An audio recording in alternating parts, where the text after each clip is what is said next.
Universitas Pendidikan Ganesha atau Undiksa Singaraja menggelar pemilihan remaja berbudi pekerti tingkat nasional 2017, serangkaian Hari Sumpah Pemuda ke-89. Program ini bertujuan untuk menciptakan generasi muda yang lebih baik ke depannya.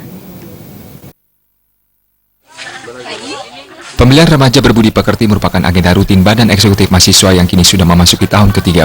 Peserta pun sangat beragam, ada yang berasal dari Jawa Timur hingga Jawa Barat. Ketua Panitia Pelaksana Perlombaan Remaja Berbudi Pekerti Undiksa, Dewa Gede Dwi Payana menjelaskan, grand final PRB melibatkan sebanyak 20 orang siswa berasal dari seluruh wilayah di tanah air. Sebelumnya, ada 75 orang yang mendaftarkan diri, kemudian masuk tahap seleksi dan terpilih 20 besar terbaik. Pendaftaran kali ini dilaksanakan melalui jalur dalam jaringan atau online. Para peserta lomba dinilai dalam 3 subpenilaian, yakni prestasi akademik, keterlibatan dalam ekstrakurikuler di sekolahnya masing-masing, dan juga kepribadian.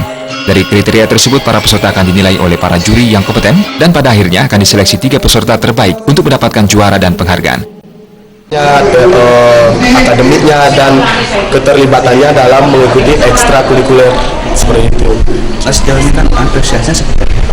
Antusiasnya mungkin sangat antusias ya, karena banyak sekolah yang ikut mendaftar dalam kegiatan ini dan ini mengalami peningkatan dari tahun-tahun sebelumnya seperti itu ya.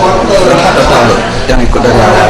Untuk tahun sekarang itu ada 75 peserta dari sekolah SMA, SMK ataupun MA, negeri ataupun swasta yang tersebar di seluruh Indonesia. Pemilihan remaja berbudi pekerti sangatlah penting di tengah kemerosotan nilai-nilai karakter yang mengarah pada perilaku hedonis dan individualis di kalangan pemuda, di mana saat ini jauh dari nilai budaya bangsa. Selain itu, kegiatan tersebut sebagai satu momen sangat tepat mengembalikan karakter siswa menuju arah lebih baik. Terlebih mereka akan kembali ke sekolah masing-masing dan diharapkan dapat menyebarkan pengalaman dan ilmu yang didapatkan selama perlombaan. Satu momen yang sangat baik, sangat tepat dalam rangka mengembalikan karakter para siswa khususnya, yang mana dari 20 finalis ini kalau kita nanti atau mereka nanti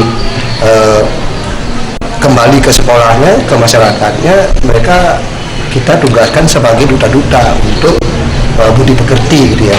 Kalau multi level, kalau ada downline-nya masing-masing 2 gitu, dari 2 menjadi 4 dan seterusnya, ini kan menyebar ya, menyebar tentang kebaikan itu yang baik gitu. Tapi sementara ini kita lihat di media sosial baik Facebook dan lain sebagainya, itu kan banyak yang provokatif dan yang negatif gitu. Pihak kampus menilai pelaksanaan lomba tepat yakni pada peringatan Hari Sumpah Pemuda sebagai momentum kebangkitan generasi penerus bangsa di tengah era globalisasi saat ini. Komang Yuda, Bali TV.